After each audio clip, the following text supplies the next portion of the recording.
Today we've chosen Paula as our model for our blow dry. Medium length bob, medium layer, medium length. The first choice that you have to make in a medium length bob is your product selection, or any blow dry for that matter. I've chosen a foam, a light foam to create a little bit of grit but not a lot of stickiness. The bob is meant to be more swingy than body, so if you're trying to get a lot of body on top, you have not chosen the right haircut for yourself. The first maneuver that we want to use is applying our foam. We apply it to our hands first, approximately a golf ball size, raking from roots to ends, dragging it through, making sure we just get a little bit of product on the end just for control. Not a lot of product on the end is needed because the volume comes from the root area, not necessarily the ends and the movement. The second choice that you have to make is your brush selection. I've chosen a flat brush, a large brush, and a medium brush. These brush sizes are all relative to the length and layer of the haircut I've chosen to show you today. 95% of this blow dry can be done with a flat brush using a technique called flat wrapping. Once you get about 95% of the moisture out of the hair, you can then move on with your round brushing and then take it to the next step. What I've done here today, I've sectioned out the top section and the bottom section. I try to keep my sectioning big, quick. Too many tiny sections makes the client basically get discouraged because they just can't work on their own head that way. So I've taken the top and the bottom half. What we're going to do is we're going to start with our flat wrapping, starting from center back, moving to the front of the hairline, and then we'll do the other right side from center back, moving to the hairline. Very easy technique called flat wrapping. Just tip the hair down gently, starting from center back, allowing the blow dryer to do the work. You do not need to take real jerky, static causing maneuvers here. You want to basically just use the flat brush to flat wrap, stretch the hair out, allowing the blow dryer to dry the hair. Whatever direction that is easy for you, right hand at left hand, to take the hair.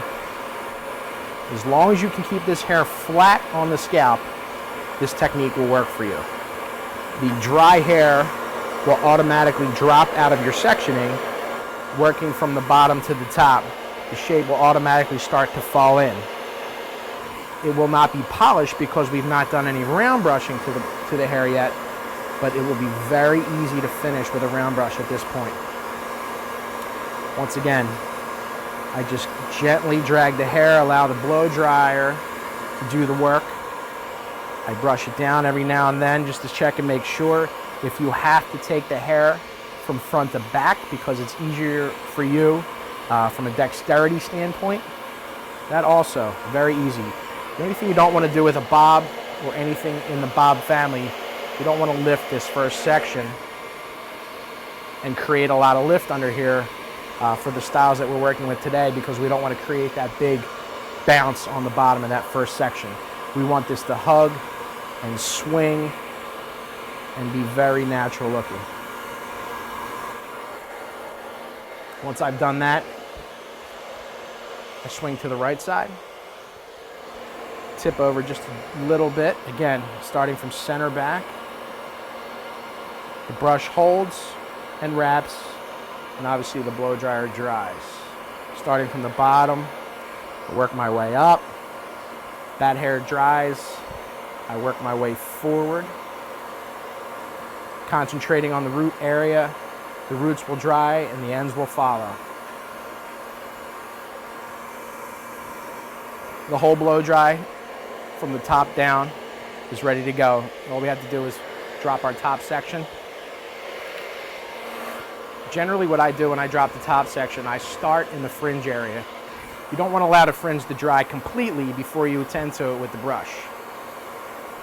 All we do, swing back and forth on that fringe area.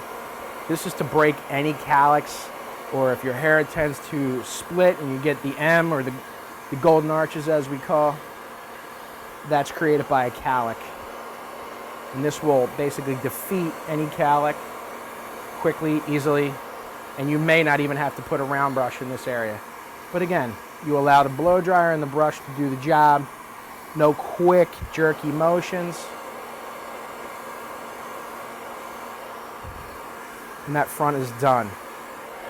The top or the crown area in this blow dry, if you want a little extra body in the crown, you want to first attack this area with your fingertips.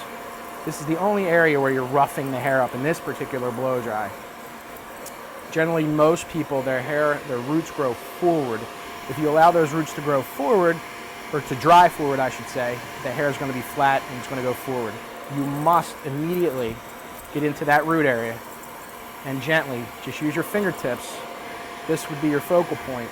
All that hair will come back to that point until you're about 95% dry.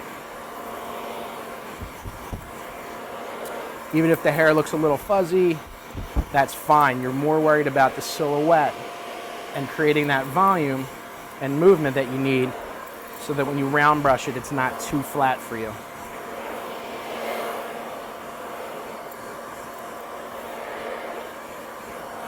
And the hair is now prepped and ready for round brushing.